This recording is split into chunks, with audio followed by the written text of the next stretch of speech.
All right, hello and welcome back to TLDR Finance. Today, actually got a comment from a friend saying they didn't really know the difference between major market indexes, what the S&P 500 is versus the Dow Jones versus the Nasdaq. So that is today's topic. What's the difference and a little bit of comparison between the three of them, and yeah, we'll get right to it. So first, we've got for the TLDR folks. Here's your basics of what they are. The Dow Jones is made up of 30 stocks, handpicked by a committee known as the Dow Jones Indices Committee. Um, that is maintained, or the entire committee is part of Standard & Poor's company. It's the oldest index from 1896, started by Charles Dow, and on average, the companies within there are adjusted every 2 years. Not by design, it's just kind of what happens. They do meet regularly um, throughout the year to adjust as necessary. There just hasn't been that many adjustments in that particular one. The last big piece is it's price weighted. So the amount of the index that's made up by each of the 30 stocks depends on the price of that particular stock target. So right now in the Dow, United Healthcare has the highest price per share, so it has the highest weight in that particular index. More on that and how weighting can affect the index coming up. S&P 500 made up of about 500 stocks. It right now is about 505, but usually it's the top 500 companies, public companies in the U.S. by market capitalization. So how large they are depends on how much weight they have in the index. Started quite a bit after in 1957, also maintained by S&P, Standard & Poor's, Dow Jones Indices Committee. Last year, it had some turnover of 4.3%, or about 20 companies were either added or subtracted, and usually both. Usually it's 10 added, 10 subtracted for various reasons. And on average, over the last 30 years, it's done about 4.3%. So finally, market capped, weighted. So the size of the company matters how much weight it's given to it. Right now in the S&P, I believe it's Apple has the top spot as far as total size of the company, and I'll have some breakdowns coming up here as well as far as how the index is weighted by sector and also the top 20, 25 companies in each of the sectors, because there is some overlap with all three of them. So finally, 100 stocks for the Nasdaq 100. Started a little bit later, 1971. The Nasdaq's made up of non-financials. That's its big thing. So the top 100 companies that are not financial. It is technology heavy because of that, and so a lot of people know it as the tech index, weighted by market capitalization as well, similar to the S&P 500. So the largest companies get a higher weighting. Apple is number one in that one as well, so there's some overlap example. And it's maintained by the Nasdaq exchange itself. So there is no outside committee; it's all in-house. But there is a committee as well, like the S&P, like the Dow. They all have certain criteria or hurdles to get over. That's why Tesla made big news that it finally reached their criteria to join the S&P 500, even though it was a massive company, definitely qualified just by pure market cap. There are a couple of small hurdles as well, shares outstanding, making sure you've been around X number of years, because they want to make sure you're not going to be a flash in the pan, Enron type thing comes to mind, and make sure your financials are good, that sort of thing. So TLDR, thanks guys for coming in. That's the basics, and we'll get into now mostly just a little bit about the weightings of these different pieces and why. What's the point of the indexes, right? So why do we look at these? Why are these always on the news?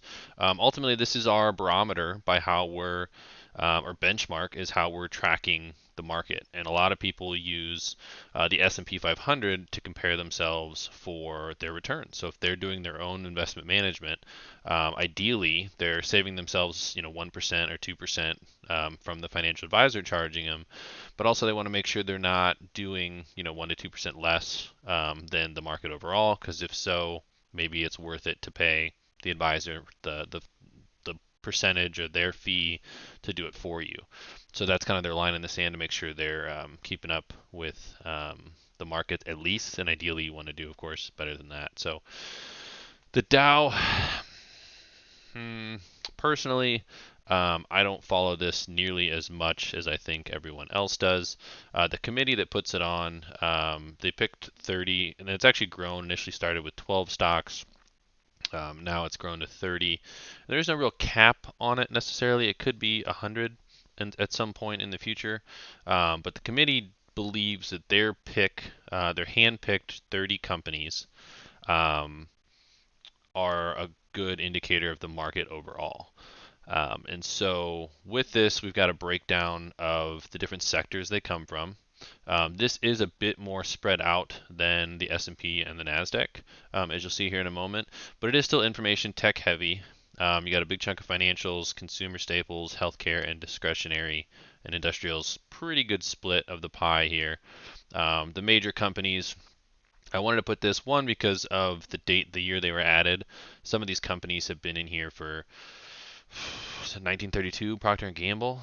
I believe the oldest one was GE until recently when it was finally removed. And then the breakdown. So even though they're price weighted, they do tend to be a bit more split up. And that's about it. Moving on to the S&P. Kind of a decent split, but as you can see, information tech does take up. Again, it's because it's market capped. The largest companies in the world right now are the FANG stocks, Facebook, Apple, Amazon, Tesla now is getting up there, Apple, Google. So all big tech names, they've just grown incredibly well over the last couple of years, so they've disproportionately weighted the S&P. However, because it's 500 companies, it's still like to be used as the best benchmark just because of diversification. It's got 500 other companies. However, in my previous videos, it can move disproportionate to the overall actual market because of this weighting, right? So if Amazon, Facebook, Google, and Apple all have bad days because silicone chip prices are going to fall, or the government cracks down on antitrust because they're too big, or Facebook gets some stuff about social media and how they need to control it more, or that the government's stepping in. That's all bad news. And then not, in the grand scheme of things, 5 companies take a bit of a hit. Shouldn't be that big of a deal. However, they make up such a large proportion of this index, because of the size of the companies, that it could drag the entire S&P 500 market index down, from just those 4 or 5 companies. So not ideal. Maybe they'll change the indexes. Maybe they'll adjust the weightings, something in the future. But for the time being, this is how it works. So these are the top 25 companies of the S&P. Of course, as you notice, all tech. Berkshire Hathaway is not. Then finally we get a bank and some Johnson & Johnson. And if you'll notice, I should probably do some different bit of overlap here. So we got some Microsoft, we got some Visa, Johnson & Johnson again, so JP Morgan Chase, etc. Procter Gamble, United Healthcare Group, right? So quite a bit of overlap, but still, because it's the largest index by number of companies, this is the one I like to follow the most. This is what I usually like to keep my portfolio that I'm doing and keeping track of on the journey, as you guys kind of watch me throughout the year and how I trade. This is what I bench myself against. So far, I've beaten it the last, at least the last 2 years, and but again, very tech heavy, very growth oriented, because of all these tech companies.